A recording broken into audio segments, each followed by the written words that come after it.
ubwo zisanga mu ijuru kwa data hamwe n'abera ibihumbi batabarutse we tubona umwami Yesu amaso ku yandi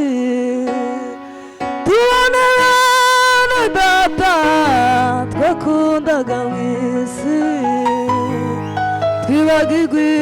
imiruho twaciyemo twanesheje nibwo tuzicara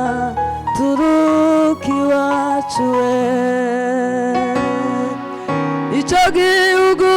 tukizinjira nk'abanduye imitima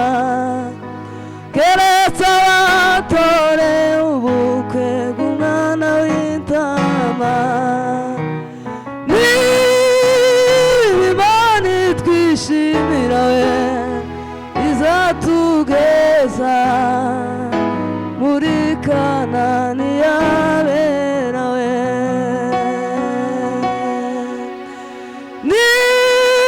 n'Imana twishimira izatugeza muri Kanani y'abera we umubabaro kuri bajya tubona mu mirimo baboneka nk'abizigirwa we babuze amazina muri icyo gitabo bavuga ati mwami twara abakozi bawe ati nimumve imbere mwabivume mwajyajyamwe birababaje kuja mu muriro we icyo gihugu tukizinjira nk'abanduye imitima keretse abatorewe ubukwe bw'umwana w'intama n'Imana twishimira we izatugezayo muri Kanani y'abera we ariko izatuma nshima ndirimba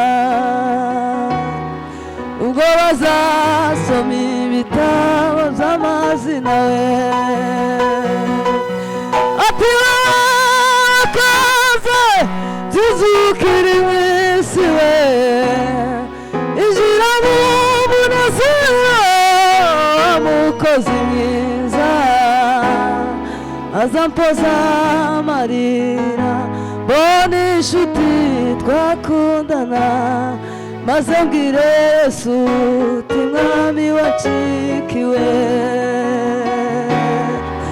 ariko izatuma nshima ndirimba ubwo bazasoma ibitabo by'amazina ati warakoze byizukira iminsi we injira mu munezero w'umukozi mwiza we azampoza amarira mbona inshuti nakundaga maze mbwire Yesu umwami waciki icyo gihugu we icyo gihugu tukizinjira nk'abanduye keretse tore ubukwe bw'umwana n'Imana twishimira izatugeza